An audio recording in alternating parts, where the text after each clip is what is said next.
Make your booty go. Make the booty go. Make the booty go. Make the booty go. Make the booty go. Make the booty go. Pop, pop. Make the booty go. Pop, pop. I need some bad girls. I'm gonna let y'all hear my new song. I need some bad girls. Come on, baby. Come on, right here. You and you. Come on with that, your fine ass. Sit on the dick and ride on out. Sit on the dick and ride on out. Sit on the dick. To the back and walk, to the back and walk, to the back and walk, to the back and walk, to the back and walk, to the back and walk. Make the booty go. What you want, I got it. What you want, I got it. What you want, what you want, what you want, what you want, what you want, what you want, what you want, I got it. Let me feel. Let me feel.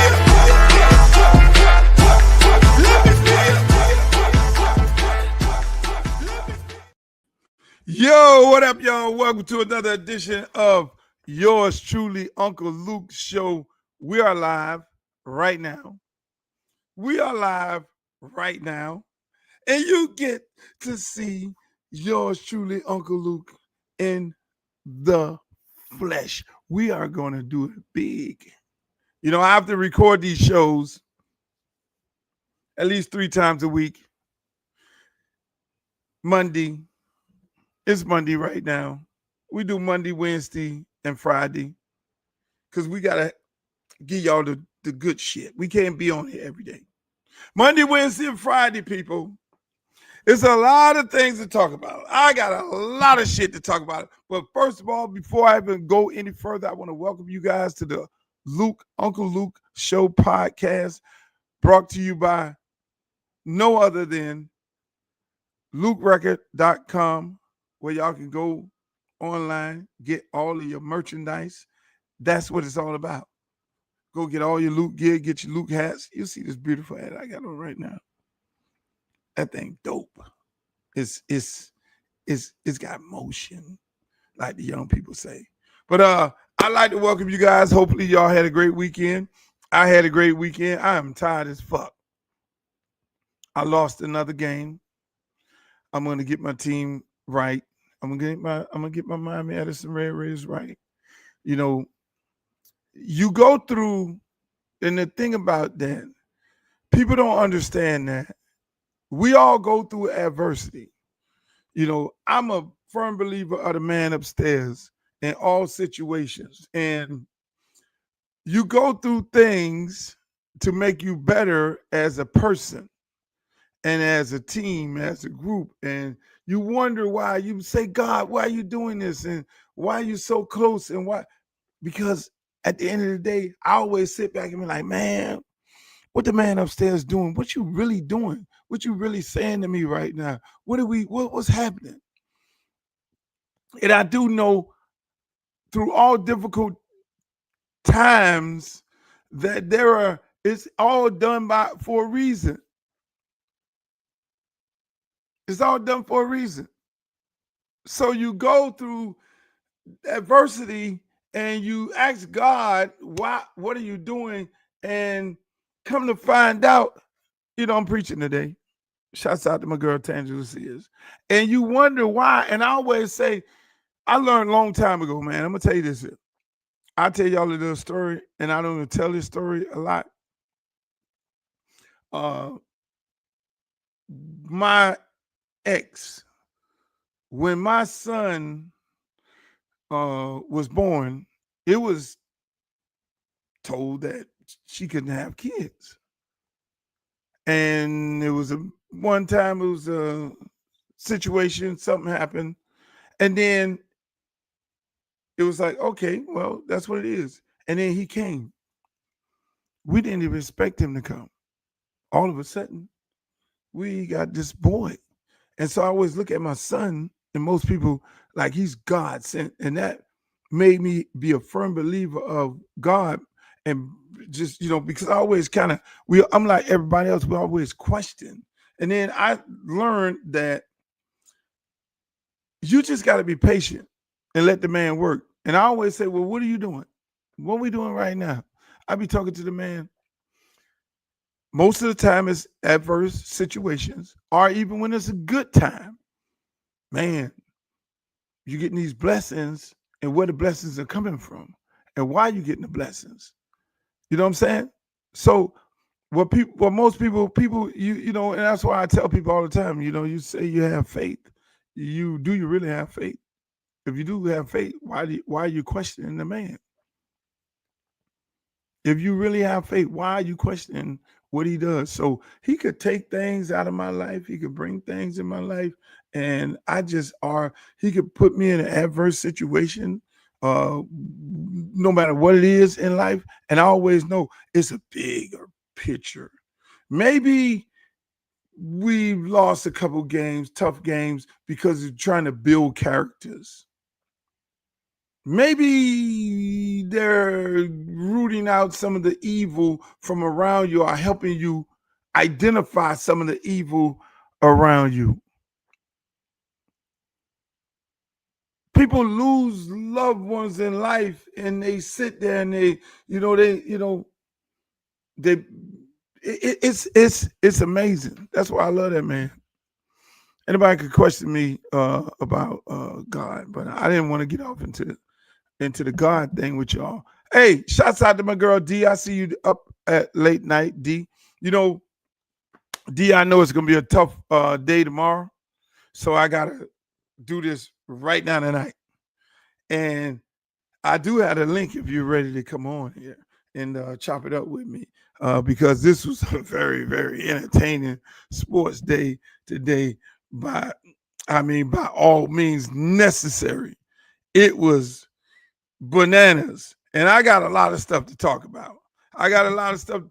Tangier Sears, Miami Dolphins. I went over to the Dolphins, but I couldn't do it. I'm gonna tell y'all right now. And it's before they took this L. I just, I don't like Jerry Jones. I think he's a piece of shit. I never did like Jerry Jones as the owner of the Cowboys, the way he did Tex Stram. But I'm so deeply enrooted into the Cowboys, going back from Roger Staubach to Clint Longley to Jethro Pugh to Tom Landry. I just lived and died for that Tom Landry walking on there with the trench coat and that hat on. That was my shit. That was, you know what I'm saying? People thought I became a Cowboy when the Hurricanes went to the Cowboys. No, I'm Cowboy number one. Me and my daddy would have fights. My daddy had beef with me. He loved me, but he would never tell me he loved me because, you know what? I was a Cowboy and he was a Dolphin. He would tell this is my favorite son right here, my brother, because my brother was everything my daddy was. So again, that's what happens. When you're a Cowboy, for life, it's actually bigger than Jerry Jones. And so I'm going to ride this out with Jerry. Not Jerry, but I'm going to ride out my Cowboys. There are going to be better days. And look, it's 28 other sorry-ass teams in the NFL. All right? Only 2 teams get it right. And that's the Philadelphia Eagles and the Kansas City Chiefs. Everybody else is playing for second. Look at that shit tonight. Look what the fuck happened tonight. Lamar Jackson, same old, same old. Same old, same old. We all sitting there thinking that, okay, this is going to be the year that Lamar and the Ravens turn it around. It's the same shit. Lamar playing his ass off, balling like a motherfucker, scoring points. And they find some kind of way, they find a way to lose, which is all the time, especially in the playoffs. So you would think that they would figure this shit out, but obviously they haven't figured it out. Yeah, Tangela, I'm switching back. Stephen Ross and all them. Look. If the Dolphins really want to get right, they would hire me as a consultant, and I'll get that shit right. I'm tired of giving free advice for the Dolphins. They would have to hire me, and I get it right for them because it's really simple. It's really simple. You cannot hire a coach who looks like a little boy, talk like a little boy, try to be jazzy like the boys, and he's claiming to be black. He's half black. His dad is black, and he trying to be like them dudes. You can't be like the guys in the locker room. You got to separate. And then you got a general manager. He can't bring tough guys there because tough guys are not going to be led by a nice coach. The coach is cool. I like him. He's a good guy. But as a head football coach of a football team, I don't like him like that. I'm sorry. He's not a leader of men. And that's why it's going to be difficult for them to win. It's going to be difficult for the general manager, who everybody want to throw up under the bus, Chris Grier, to bring in tough guys, because tough guys are not going to be led by him. They're not going to listen to him. So the biggest problem that the Dolphins had was when they got rid of Brian Flores. They said, Brian Flores, he was too tough on tour. Look who's laughing now. And by the way, he won the case. Look who's laughing now. Brian Flores told y'all the dude was too soft. But y'all threw Brian Flores up out of here. And the Miami media is the fucking worst. I'm going to just keep it a buck. I know they're going to get mad with me. I know a lot of them. It's the fucking worst. The Miami media is the worst media on God's earth, because every time I said something, whether it was on the Andy Slater show or not, or on Twitter, they shot it down. Oh, you can't trade for a quarterback right now. Why would you trade for a quarterback? I'm like, why would you draft Shedeur? Why would you trade for him? I'm like, motherfuckers, draft and trade for Shedeur right now. I don't care if you didn't draft him. Trade for him right now. This guy you got over here that you just gave $50 million a year is not it. He's not going to get it. Nobody likes him. Commanders. Y'all talking about the Commanders. I'm talking about the fucking sorry-ass Dolphins right now. Tangela Sears team. That's who I'm talking about. Sorry-ass fucking Dolphins. And D don't even talk. You're going to get back on the bandwagon of the Pittsburgh Steelers. Y'all just won a game like y'all normally win. The Dolphin media, the media who covers the Dolphins, they know the truth, but they gas the people up like they had a great team, gas the fans up like they had a great team, knowing that they didn't have a great team, to then fuck with them because they need talking points. They need somebody to blame. They need to throw Chris Grier under the bus. Well, the rate this shit going, everybody gonna get clipped. So enough of the Dolphins.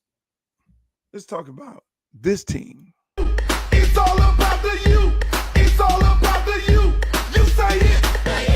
It's all about the you. That's the team I want to talk about. The fucking you. Well, on Black College Negro Weekend in the NCAA, give the Negroes some money to beat their brains out and be entertained by their band. That's what this weekend is all about. Y'all don't shoot the messenger. It is what it is. I don't like that.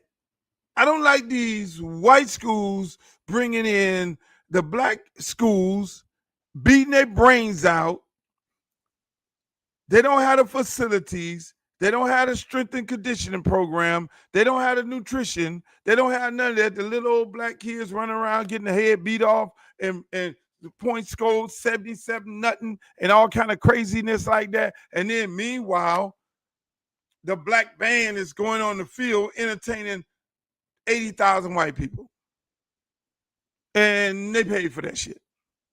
And they look at them as black colleges as second-class citizens, like they're doing them a fucking favor for $500,000. I don't like that. That's just me. Why the fuck do the black colleges need their money? They're state schools. Why does FAMU need to go get their head bashed in by a team that they know they're going to get their head bashed in for $500,000, and they're getting the same state money that all the other state schools are receiving. Explain that to me. Explain that shit to me.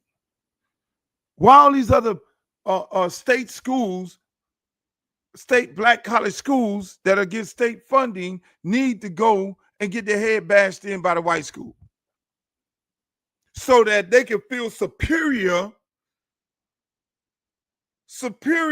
Oh, we're superior than you. You're nothing. Grambling, you're nothing but entertainment for us. And you're like a shadow boxer. I never liked it that. I don't think that's cute. I really don't think that's cute. You take our kids out there, beat the shit out of them by 70-some points, embarrass them. That's an embarrassment of a football player. You go out there and get your brains beat the fuck in, and then you have our band playing for you in halftime, entertaining you. You might as well just go ahead and do some blackface type shit. You think, and it's like, oh, it's special that we're performing at the big house. We're performing at the big white college in front of 80,000 people. Where we put 80,000 people in the Georgia Dome when we have classic games. I don't like that. Under those, I call it Black College Weekend, where the white schools take and beat the dog shit out of black colleges, and we go and be entertained by that shit. Any colleges that's doing that, it's a travesty. Oh, we need the money. No, you don't need the fucking money. Now, if you're a black private college like Bethune-Cookman, you may need the money, and you don't get state funding. But all them black colleges get the same fucking money that these goddamn white colleges get. And I know they do some slick shit with the money when it comes to giving the money to black colleges, but that's when you need to be involved in politics. That's why people like me and Tangela Sears and all us be on here talking about get involved in politics, because you know what? If your black college is at a state school, you know who's going to pick the people to run your school? Who's going to be the president? It becomes the governor. The governor puts the board together and picks the president. Duh. So people don't be realizing elections have consequences. Everybody wants to sit on their ass like, oh, I'm not voting for the governor. And then you get a Republican governor, then he cut the fucking funding for the school, and then he put his people in to run the black college. Enough of politics when it comes to sport. I just don't like it. I don't like it. I don't like our kids getting the shit beat out of them, embarrassed in front of these white people like we some kind of prey. You know, that's what they did. Oh, like the Django movie. We're going to be entertained by two black guys beating the shit out of each other. And we're going to have drinks and all that. And they're going to have Aunt your mama sitting on the side and all this. Oh, this is so cute. We're beating the shit out of them. And they're picking them kids off like it's like target practice. You ever see the movie where they just, they had them horror movies where they run the black people in the forest and they say, oh, yeah, we're going to go hunt them motherfuckers down and shoot them dead and all that. That is what they're doing. These black kids are used as target practice. Hello? Who the fuck don't see that? They're used as target practice. They can't compete with these people. They don't have the facilities. They don't have the finances. It's almost like these teams, these white college teams, are professional teams. They are paying these guys millions and millions of dollars. The black college kids are not getting paid shit. And they're using them as target practice. And they get back on the bus 700. They don't know what the fuck they doing. It's just most of them going out there. Let me show that I can play on that level. That's their mindset. But in reality, then they haven't been given the ability to be able to compete with these people on that level, and they're using them as target practice, and then they use the band as entertainment. Come on, y'all do y'all nigga tap dancing and all that. Then we gonna be clapping. Yo, that's so cute, black people. That's so cute. But enough of that shit. Let me move right along. Shouts out to my girl Glow. How you doing, Glow? I'm so fucking tired. I swear to God. I've been up since 4 o'clock this morning. Maybe got a little nap here or there. Had to take my son all the way to Jupiter for a baseball tournament because he's been off for like 2 weeks, and we, getting ready for fall ball. Had to get him out there, get him back acclimated to seeing live pitches and things like that. Got a lot of rust on him that we got to get off, but and I'm still up. I had to do this because I know I'm gonna take my ass to sleep, and it's gonna be some sleeping and shit until I go take my ass to football practice, giving back to the kids. Let me say this, and this wasn't even on my agenda today. Let me say this about football. You see, in the first game of the year, where the player spits on the other player. First game of the year, player spits on the other player. What happens? College football game, South Florida versus the Gators. What happened? The Gator player, same position now, defensive tackle, offensive lineman. Defensive tackle for the Eagles, quarterback for the Cowboys, same guy who plays same type of position, spits on another player. These NFL players, you NFL players, the things that you do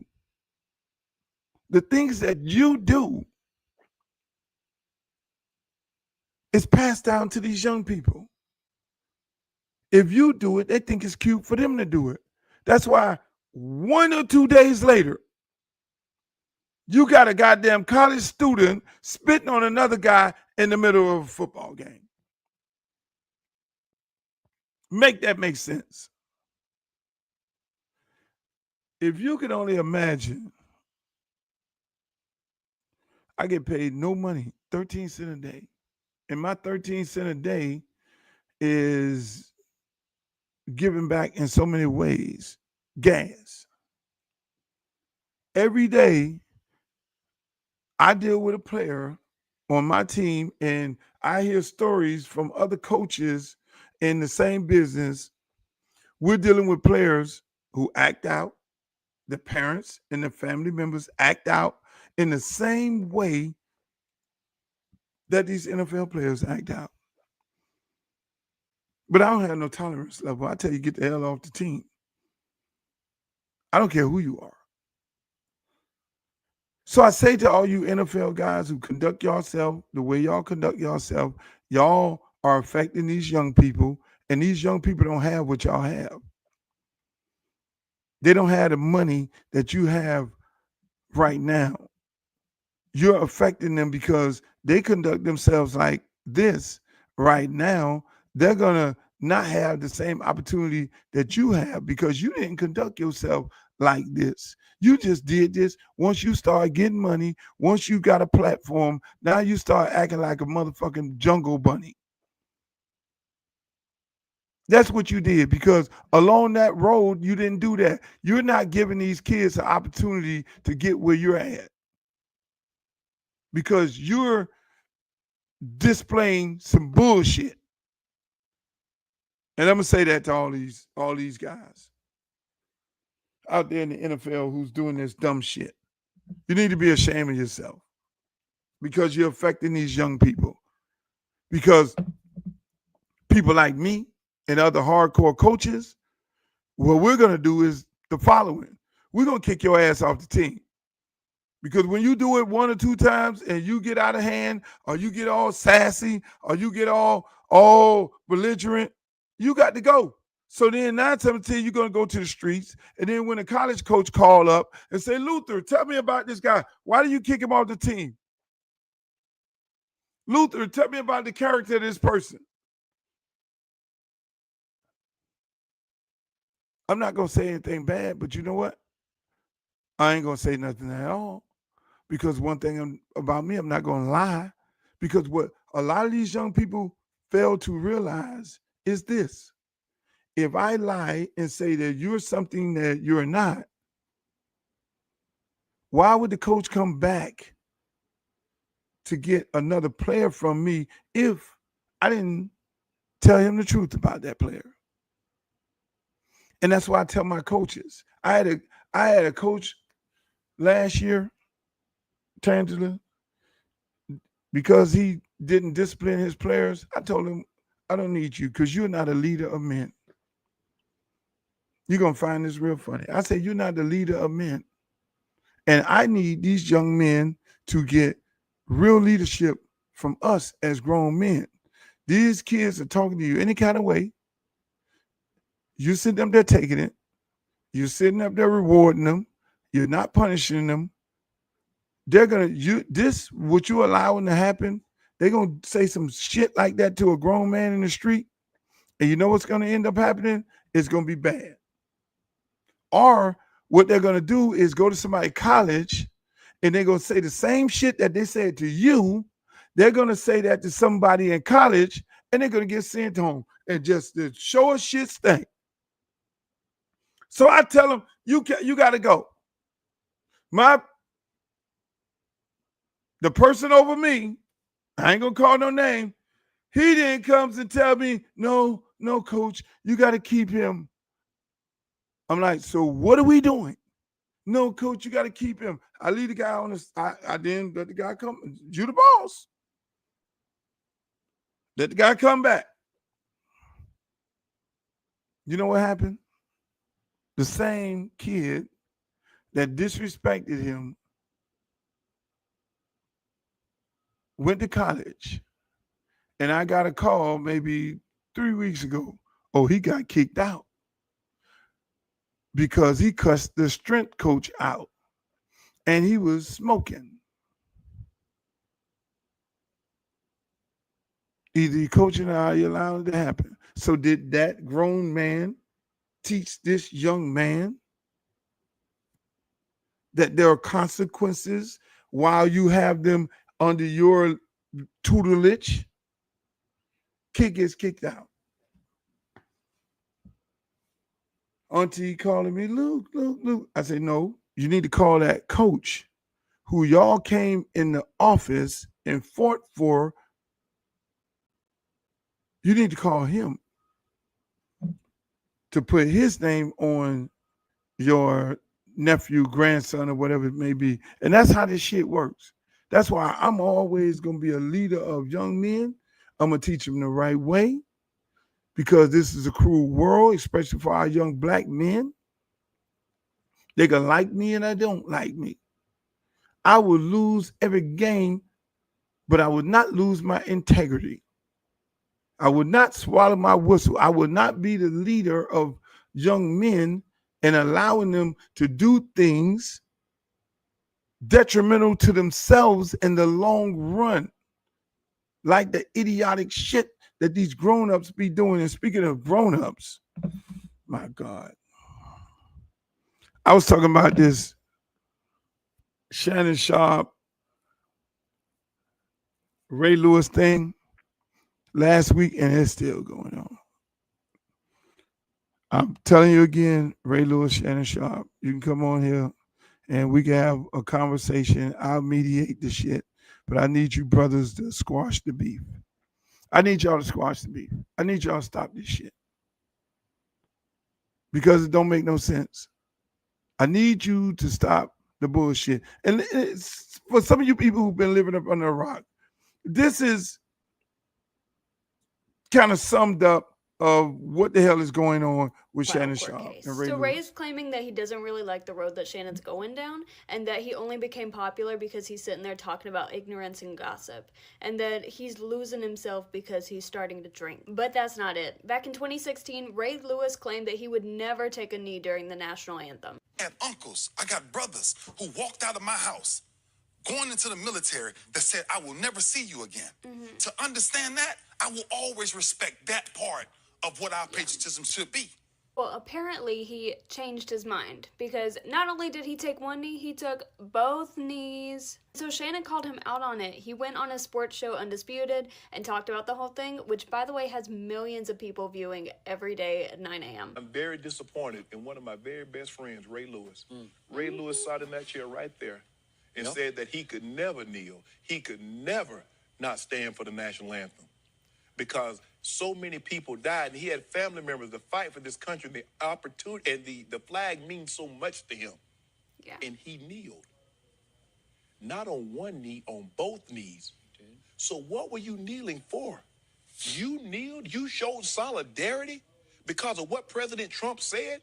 And when Colin Kaepernick is trying to draw attention to the injustices going on? Yeah, he got called out for his hypocrisy, and he's been fuming ever since. He can't take the heat, and so he started crashing out. The reason you mentioned Shannon, meaning Shannon Sharp, your former teammate, why are you mentioning him? What does he have to do? He goes out and tells somebody why he's so disappointed in me. And you. Yeah, absolutely. First of all, I'm 42 years old with 6 kids. I'm a grown man. So to be disappointed in me, it really sparked me. And now all of these people are going off his sound bites of how he's so shocked that I dropped on the knee to protest. Because you were lying.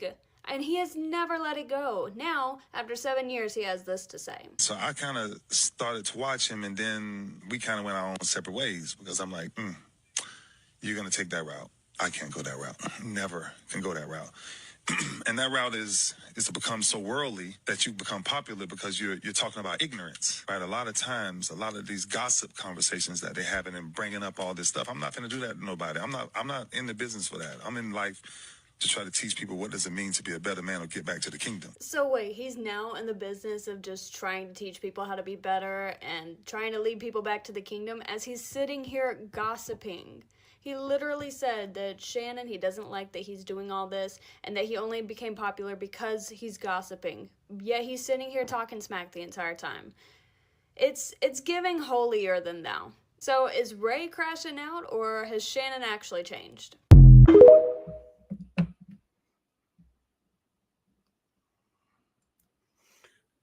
That kind of summed it all up as to, like I said, if you're sleeping up on a rock or something like that, that kind of summed it up of what's been going on with Shannon Sharp and Ray Lewis. Whether you on one side or the other is all wrong. Ray and Shannon Sharp need to have a conversation. And hopefully they do. Because they were in the war together. They fought to win championships. Both of them in the Hall of Fame. Both of them are leader of men. Both of them are leaders in the black community. And we have too many young black people looking at them, thinking that it's okay for us to be beefing. And that's why I'm always telling RG3 and Ryan Clark, what are you doing? What are you doing? You're showing these young black people, these young black kids, that's okay to beef. Let me just say this. Outside of the politicians putting on these fucking spectacles and shows, when do you see white people beefing like this? You see the white man teammate talking about the other white teammate? It's only us. Think about it. When do you see, I'm finna get deep for y'all. When do you see the white woman talking shit about the white man? When do you see the Mexican talking shit about the Mexican man? When do you see the German chick or the overseas white chick talking bad about the overseas white man? You only see it in our community. where the black man got to be questioned by the black woman. I was looking at the story the other day. The black singer. I ain't gonna say her name because I don't want to bring no more shit to her. What happened to her? She's sitting on the social media, and I could have pulled up a clip, but I didn't want to bring her on. Oh, these you black bitches, and y'all ain't shit, and you ain't this. I'm gonna still keep doing shows, and I'm gonna do what I gotta do. I'm gonna get my money. All y'all want to do is sit there and talk about me and what I got on, how I look. Only black people do that. We only talk about each other. You don't see white people doing that. You don't see white people doing that shit. Simone Biles, she up there going for the goal. Black young girl, she going for the goal. And the black women are attacking her. Oh, her hair is, she need to do something about that hair. She need to do something about her hair. The girl is flipping at 100 miles an hour, and one of her hair came out and got frizzy. She need to do something about her hair. Oh, look at her on stage. We only do that to each other while they're looking. And they're saying, these motherfuckers is so easy. They're going to just let them be. Let the black people be. They're going to crash and burn on their own. There would never be we ain't ever got to worry about them to be a threat to us in society. That's what white people do. They look at that and see that shit. We ain't got to ever worry about them being a threat because they're gonna attack each other. All you got to do is get one of them more than the other one. And they go, oh, he think he all that. Look at him. He got this here. Oh, he ain't this. He ain't that. You don't see other races of people doing that shit but us. Hello? Can y'all wake the fuck up? Oh, he ain't got this. He ain't got that. He ain't got this. You should have this. Why you ain't got this? Oh, you used to be. We got more shade than law allows. You see the white people complaining about the white girl with the black guy, or the white boy with the black woman? You don't see them people complaining about that shit. They don't give a shit. So each is on. Oh, so we only do that. We do that to each other on a consistent basis. We always got something to say about each other. Make that shit make sense. Make it make sense. That's why we sit up here and we wonder why we're in the situation we're in.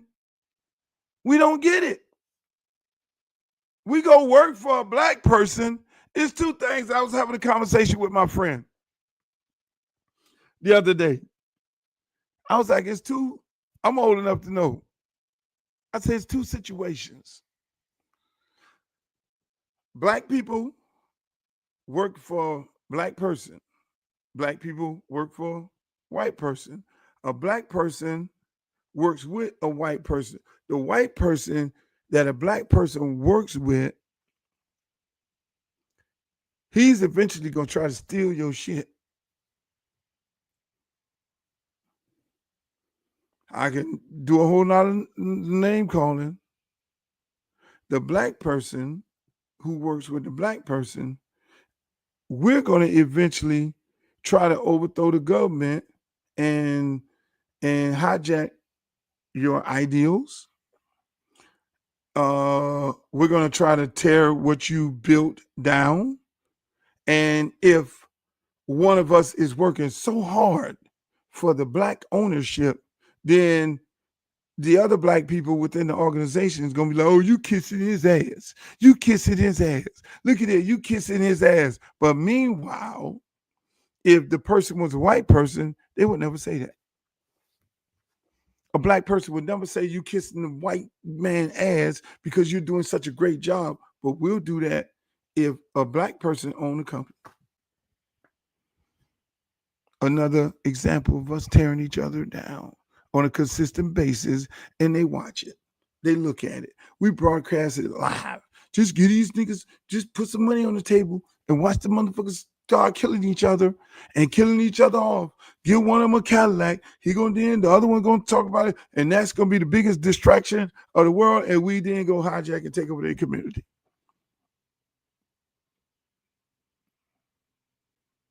That's how it works. I'm sorry. People sitting up here like, why is our community being gentrified? Your community is being gentrified because you're sleeping at the wheel. You've allowed it to happen because of your hate for one another.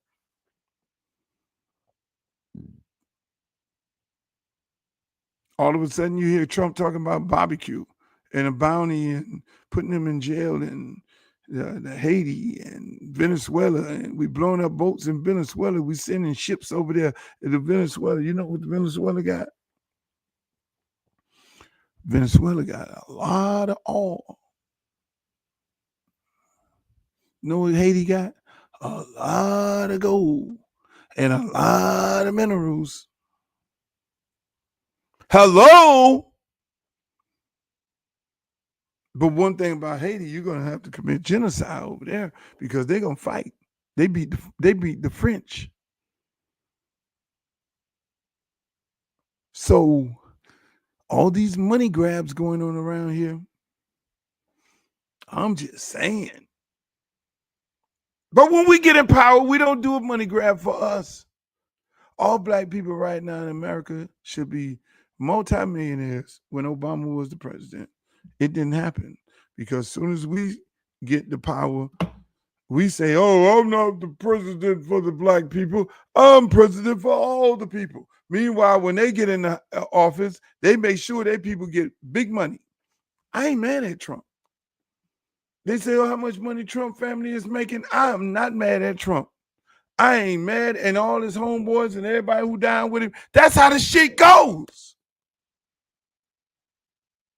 You ride with this politician, you get paid with this politician when he wins. Don't hate the player, hate the game. I'm not mad at Trump. The old Trump daughter got all this money. Oh, they cutting deals. They cutting deals. This one here cutting deals. The sons and all that, the son-in-laws and all these cut deals getting cut. I'm not mad at him. Motherfucking Barack Obama should have did that. And Kamala, my girl, should have been saying that. Look, man, all you niggas finna get a check. Fuck that. I'm putting money, I'm putting millions in black college. I'm putting millions over here. I'm putting millions in the black community. I'm putting money on the floor. I'm putting money on the motherfucking floor. All the niggas finna get paid. And when you say that, everybody jumping out. Oh, shit.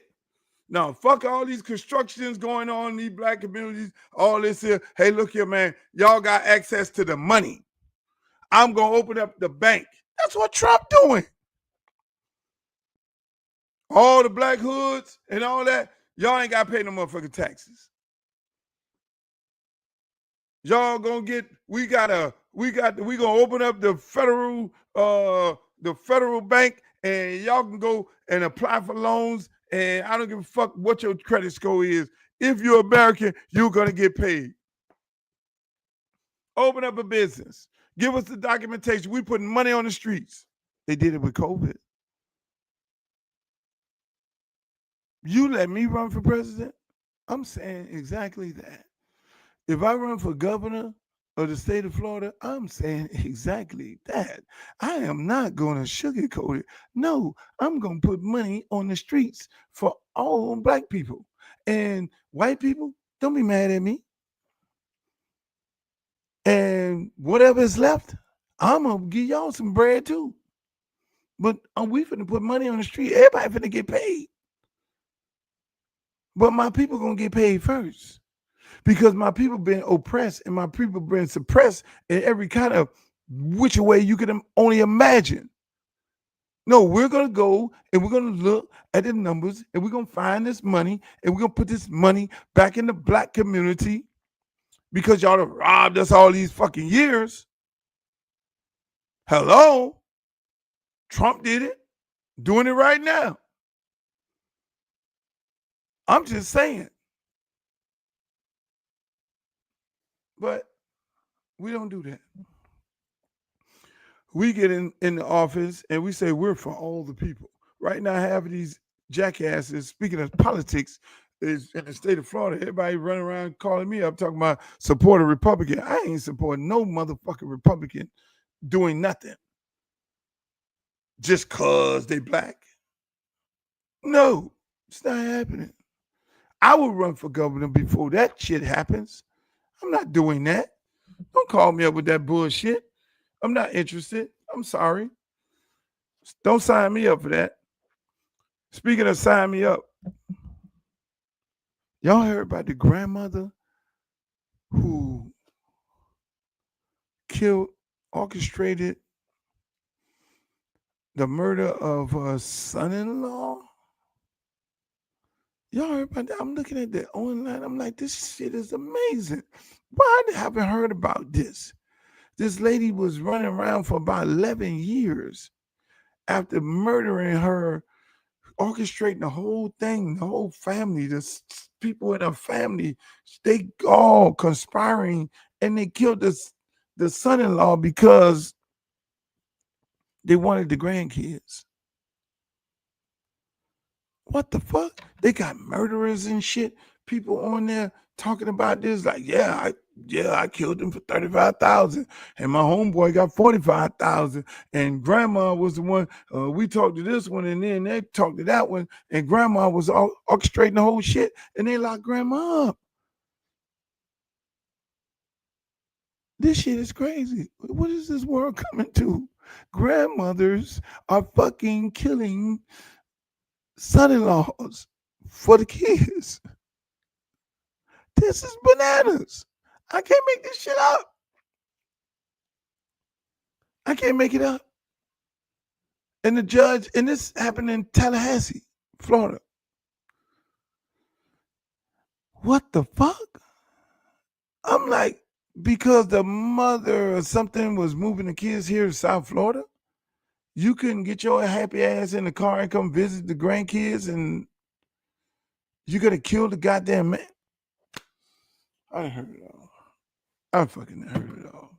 Just when you think you heard it all. Just when you think you heard it all, you hear that kind of shit. It is so fucking amazing. Meanwhile, going back to sports, people, let me just say this. University of Miami football. I know y'all want me to talk about that. We won. We beat Bethune-Cookman. Now South Florida, who I got a lot of friends that coach for South Florida. We get to play South Florida, who just knocked off 2 ranked teams. Shouts out to South Florida, their staff, the players on the team. I got a couple kids that's on that team that played for me. Coaches on that team from the community, Coach Van Dyke. Shouts out to him, kid from South Florida. He's on that team. He's a coach. But let me just say this, people. Miami going to have to play. Miami's definitely going to have to play because them people coming with they playing for their coach. They're going hard. They're going absolutely hard for their coach. So I'm looking forward to watching that game. Florida, sorry for your loss, but you took these people light. You moseyed on up in there with that vanilla wafer game plan because you were getting ready for LSU. You had no respect for this team because you didn't open your playbook out because you were too much worried about playing LSU and you were worried about playing fucking Miami after playing LSU. And so you got caught in the trap game. And you got your ass whooped. For Miami, I'm still not sold. I'm gonna need to see you play Florida, Mad Florida, Florida State. I'm gonna have to see you play those teams and see exactly how you're gonna function in those games. Because we beat we beat Notre Dame with a young quarterback. We beat Bethune-Cookman, that was easy. They're constantly getting a book on what we do and how we do it, and that's how the league is. They get your film and they dissect your film, look at your weaknesses, look at what you're trying to do, and then they try to take that away from you. But then with worthy opponents trying to take away from you what you're consistently doing, that's where that's where the rubber hits the road. So if Miami could go up in there and successfully beat up on South Florida, then I'm running the same thing that they're running. I'm gonna say, okay, it's a week-to-week thing for me with the University of Miami. I'm sorry. The players will have to overcome bad coaching. Not bad coaching, bad game management, like they did the first game, because bad game management is what we do. That's never going to be fixed at the University of Miami. So great players are going to have to overcome that. You like my cap? And that's what's going to have to happen. And unfortunately, we're going to be able to do that. We are going to be able to do that. We're going to go out there, play hard football, and they're going to eventually end up winning the games. And the coaches, we're going to be scratching our head like, what the fuck? Why did he call a timeout? Well, why did he call a timeout? Why did they go conservative like Lamar Jackson in the night? So I'm on a week-to-week basis. I know a lot of people always call me, hey, man, how you feel about how they're playing Ray Ray? I don't comment about my players at these institutions. I let it all play out. I let it play out. Miami knows how I feel about one of my players over there. They don't have to, I don't have to be vocal about it publicly. I don't do that with none of my players. I got them all over the country. I will go and have a conversation with the people at Miami or any other university when it comes to one of my players if I feel like my player is being treated any kind of way wrong. And then my players, whether they play in Miami or any other university or any other institution, they have the right to leave just like everybody else if they feel like they're being unfairly treated.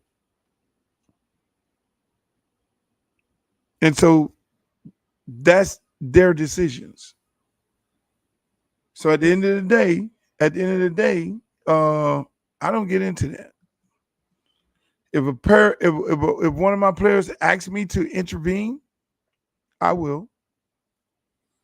And I don't care where they play at. See, that's the whole thing about Luther Campbell not taking money from colleges. I can go intervene because you ain't paying me. I can go get in your shit and stand firm because I ain't got to worry about my check getting cut off by you. And there's a lot of high school coaches that can't go say what the fuck they want to say to these universities when they're treating their kids some kind of way because that's going to cut their check off. And ain't no university could give me a motherfucking thing. That's why I could walk up in their office and get them a piece of my motherfucking mind because I'm not in fear of a check being taken away. I'm just saying. Because I don't get my money from the institutions. I get my money from my fans. You guys do a good job buy my catalog, you buy the tickets. So I get on here and be very outspoken about the things that matter to you and matter to me. That's how that works. When you start taking money, then you got to watch what the fuck you say. Unfortunately, I don't have to watch what I say because you guys empower me by buying them tickets to the concert, by streaming the music online, and y'all are empowering me. And so I am grateful to you all because I don't have to go work for the man. And if I got to go work for the man, then I got to zip it. That's how this shit works. So it's y'all fault. Y'all unleash me on the people.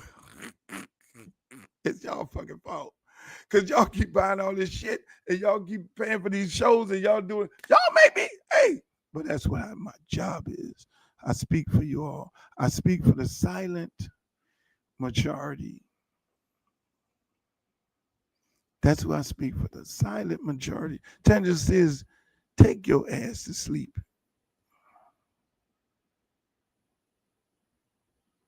That's right. And you know, sister, they can't give me nothing. This is my sister right here, Tangela Sears, the great Tangela Sears. That lady, they're more powerful. Y'all need to follow her. Follow her right now. And you want to know some politics and political questions, especially when it comes to the state of Florida, call her and ask her. If you want to, hey, and if you're trying to run for office or anything like that, you might need to hire her as a consultant because she's going to save you hundreds and hundreds of thousands of dollars, maybe millions of dollars, because half of y'all know what the fuck y'all doing and y'all get with some of these people and they don't know what the fuck they doing and they just take your money. And you be looking like Boo Boo the Fool. Shit, I know a guy close to me didn't want no advice from me nor Tangela, and shit, he spent like a couple $1 million and he looking like Boo Boo the Fool. I ain't gonna call no names.